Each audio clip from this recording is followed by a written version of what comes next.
Assalamualaikum warahmatullahi wabarakatuh. Perkenalkan, nama saya Muhammad Agung Mogi Pahendra dari kelas Jatayu. Di sini saya akan mempresentasikan hasil dari pekerjaan saya, yaitu ujian praktikum Data Science dengan judul Perbandingan Random Forest dan Gradient Boosting dalam memodelkan faktor-faktor yang mempengaruhi indeks pembangunan manusia.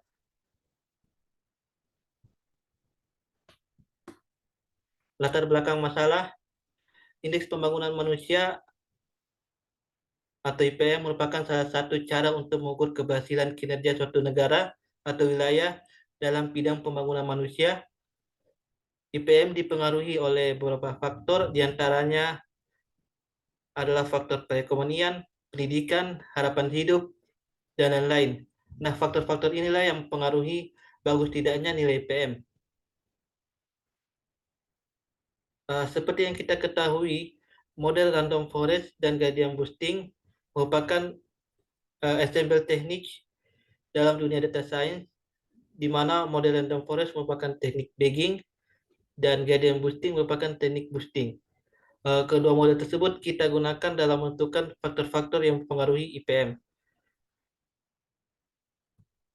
Nah, rumusan masalah yang saya angkat di sini yaitu yang pertama, bagaimana performa model random forest dalam menentukan faktor-faktor yang mempengaruhi IPM. Kedua, bagaimana model-model gradient boosting dalam menentukan faktor-faktor yang mempengaruhi IPM. Yang terakhir, manakah model terbaik dalam menentukan faktor-faktor yang mempengaruhi IPM? Apakah model random forest atau model gradient boosting? Selanjutnya, terkait dataset yang digunakan ini tentang IPM, di mana uh, total barisnya itu sebanyak 2.996 baris dan terdapat 5 kolom. Di sini kita bisa lihat, kita simpulkan bahwa 4 kolom awal ini merupakan bersifat data numerik, di mana terdapat tipe data float dan integer, sedangkan kolom terakhir ini bersifat data kategorik dengan tipe datanya objek. Nah, selanjutnya saya akan tunjukkan visualisasi data terkait kolom-kolom ini.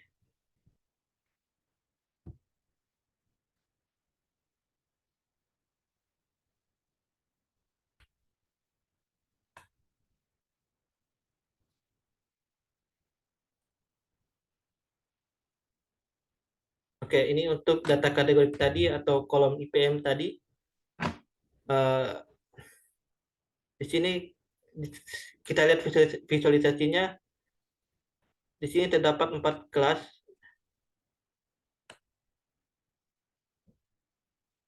yaitu ada kelas normal, high, very high, dan low.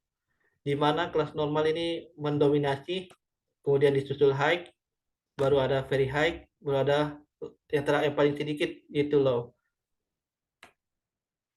Kemudian visualisasi data tentang data numeriknya itu ada 4 kolom. Di sini lihat ada minnya, tanda defisiensi, nilai kuartilnya, nilai minimal dan maksimumnya.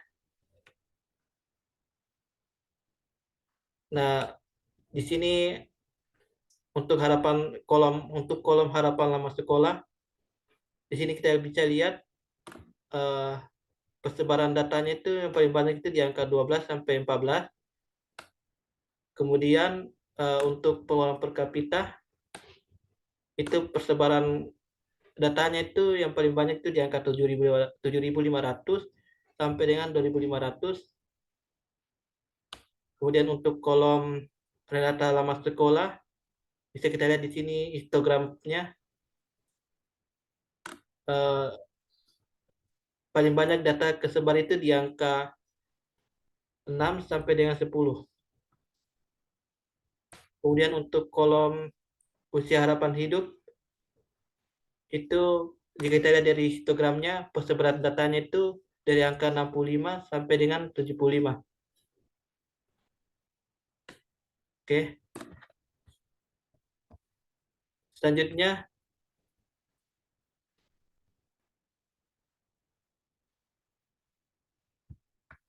terkait processing data. Eh,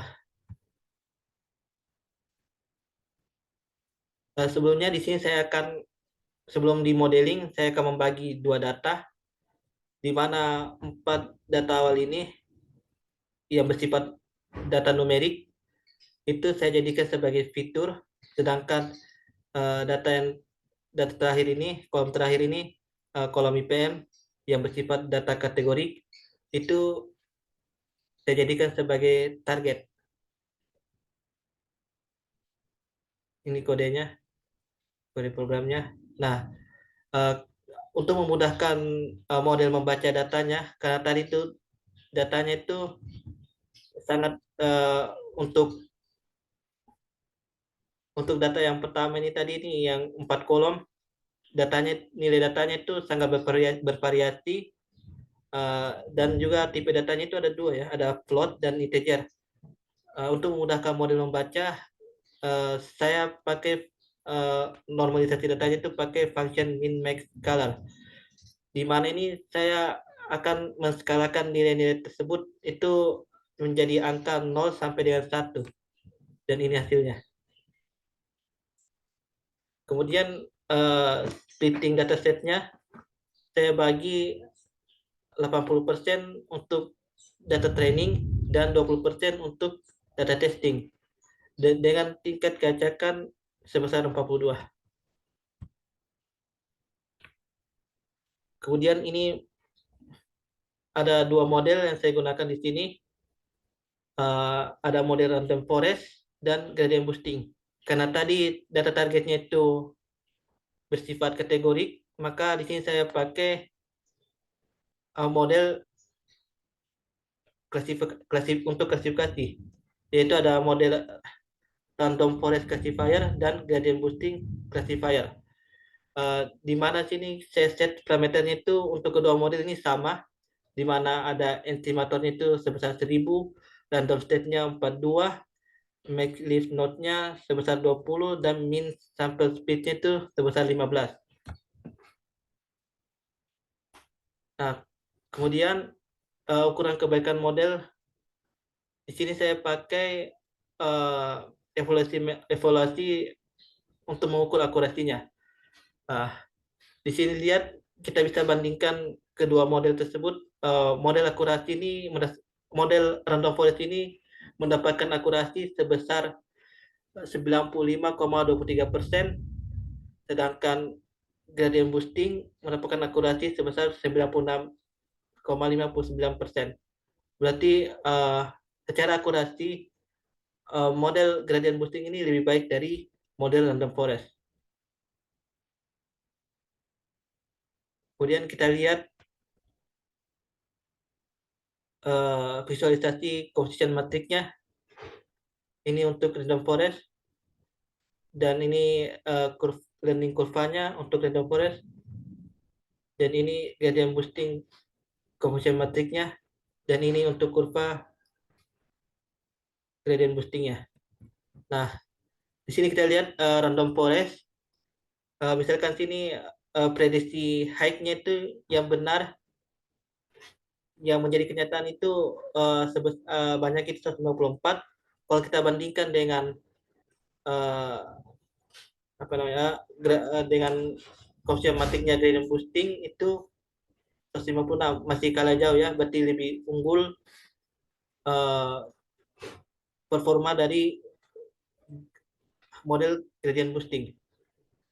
Di sini jika kita lihat kurvanya random forest, kita lihat di sini training score-nya itu awalnya itu dimulai dari 97 ya, 97 naik naik baru turun hingga akhirnya itu kembali ke 97. Validasi skornya itu dari angka 89 sampai naik sampai untuk di 0,95. Dari visualisasi learning kurvanya ini, model random forest ini saya lihat tidak mengalami overfitting karena jarak antara training score-nya dengan cross validation score-nya itu dekat, tidak jauh ya, sekitar kalau ini tadi 97, sini 95, jadi sekitar 2 ya jaraknya. Jika dibandingkan dengan model gradient boosting, di sini dia training score dari gradient boosting ini dan kurvanya training score-nya ini dia mulus sekali ya, sedangkan cross validation ini menanjak. Dan juga terdapat uh, perbedaan angka yang jauh ya antara training score-nya dan cross validation-nya ini. Di sini training score-nya ini yang di akhir ini nilainya 1, sedangkan validation score-nya ini nilai 96. Terdapat 4 angka ya, jaraknya jauh sekali. Kemungkinan gradient boosting ini mengalami overfitting. Jadi kesimpulan yang kita dapat ini yang pertama terkait uh, bagaimana performa model random forest. Secara akurasi itu cukup baik ya, mencapai 95%. Pokoknya itu cukup baik. Tapi jika kita lihat kurvanya, dia cukup baik sih, karena kurvanya juga tidak mengalami model overfitting. Kemudian yang kedua, uh, bagaimana performa model dari gradient boosting. Secara akurasi memang lebih tinggi dari model random forest, sebesar sekitar 96%. Itu sudah cukup baik. Tetapi jika kita lihat kurvanya itu kurang baik ya, karena seperti yang kita lihat tadi, kurvanya itu mengalami overfitting. Nah, yang manakah model yang baik? Apakah model random forest atau gradient boosting?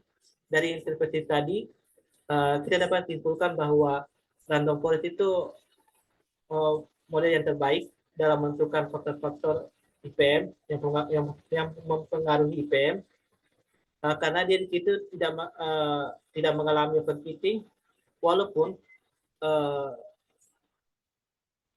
akurasinya itu kalah dengan gradient boosting. Gitu. Sekian dari presentasi saya. Semoga bermanfaat. Terima kasih.